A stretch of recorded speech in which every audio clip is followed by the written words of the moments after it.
Anisany nandray anjara betsaka tamin'ny hetsika fampifaliana izay nataon'ny centre commercial Corinthio zareo avy eo amin'ny magazay Fusion izay nanaparitaka mascotte misy hatrany amin'ny 5,000 mba nentina nampilalaovana andreo ankizy izay tonga nitsidika iny toerana iny tato anatin'ny 3 andro.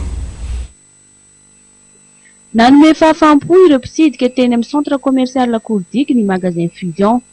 Mascotte miisa 5,000 no nandihy sy nizara rendrina ireo ankizy teny an-toerana.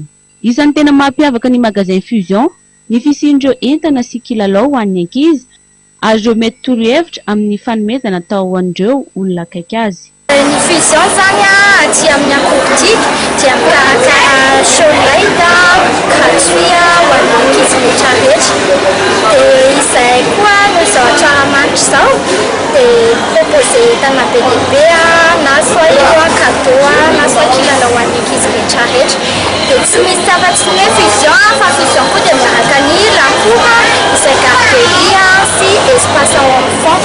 Dia izay no izao hatsaramandry izao dia manao distribution na lanterne gratuit.